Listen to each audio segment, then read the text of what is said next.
ជំរាបសួរលោកគ្រូនេះការងារសម្រាប់ midterm ទី2ដែលនិយាយពីគ្រប់ management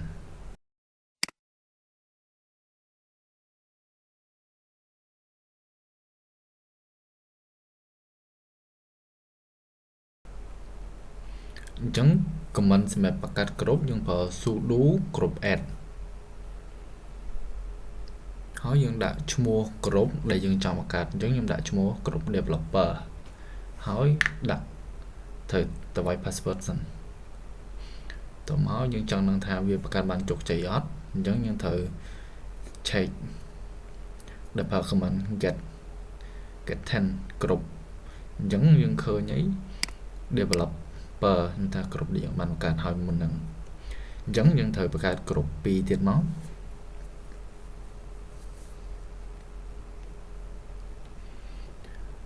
sudo group add ដដែលហើយយើងដាក់ខ្ញុំក្រុមទៀតខ្ញុំប្រើឈ្មោះថា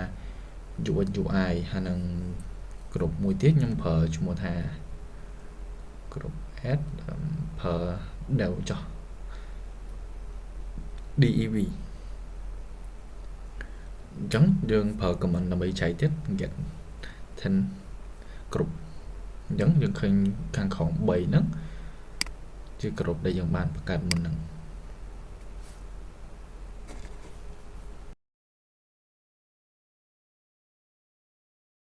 អញ្ចឹងនៅពេលដែលយើងបង្កើតគ្រប់ហើយយើងត្រូវប្រើ comment ដើម្បីបង្កើត file txt នៅក្នុងហ្នឹងអញ្ចឹងខ្ញុំបង្កើត file text មួយដែលដាក់ឈ្មោះ string ដាក់ឈ្មោះ user ដែរដាក់ឈ្មោះ developer.txt ux ui.txt ហើយក្នុង folder មួយទៀត dev.txt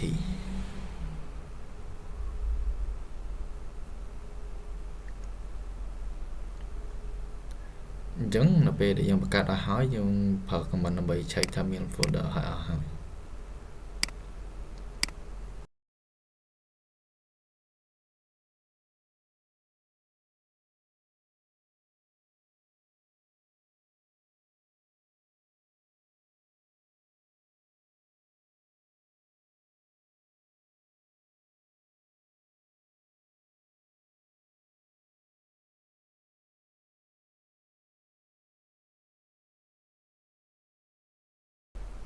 មិនខុសអញ្ចឹងឥឡូវយើងបង្កើត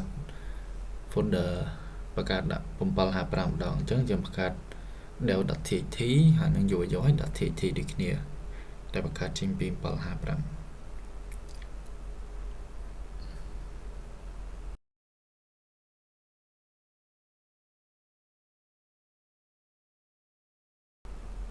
នៅពេលបង្កើត3នឹងហើយអញ្ចឹងយើងប្រើ comment check មកថាយើងបង្កើតបានជោគជ័យអត់អញ្ចឹងយើងឃើញថាយើងបង្កើតបានជោគជ័យហើយ ui.txt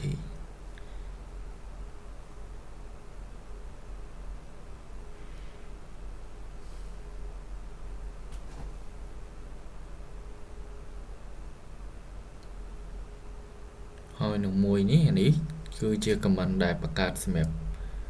បង្កើត user ដើម្បីដាក់ទៅក្នុងក្រុមដែលយើងបានបង្កើតពីដំបូង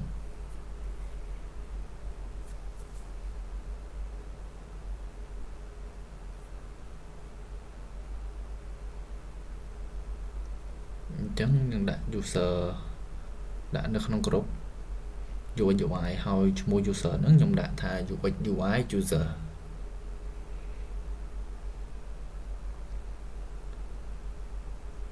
បន្ទាប់មកខ្ញុំ set password ទៅឲ្យវា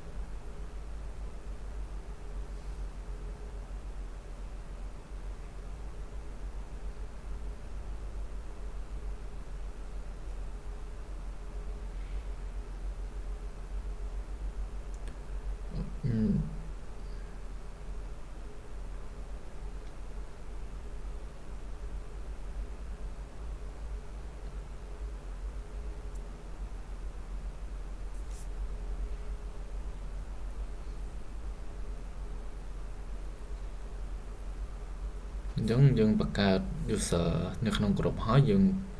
បានដាក់ password ឲ្យវាអញ្ចឹងយើងបង្កើត user និង password ហើយ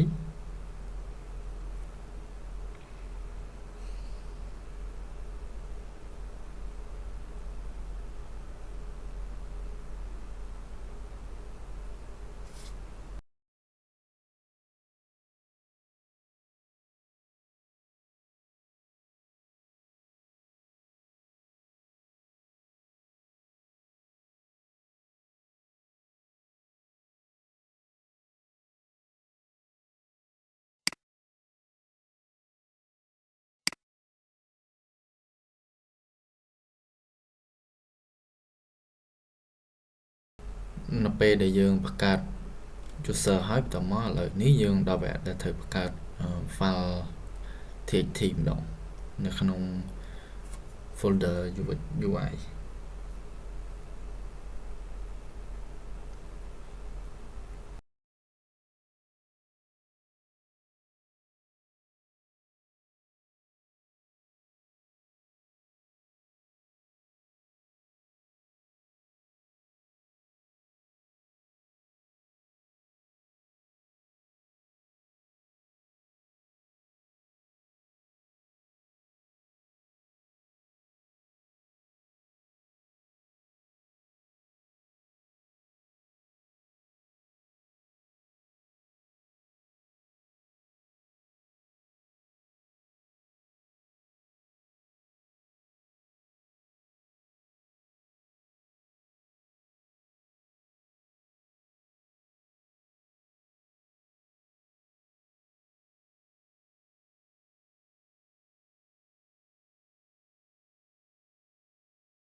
អញ្ចឹងនៅពេលដែលយើងបង្កើតបានជោគជ័យហើយយើងឆែកមើលថា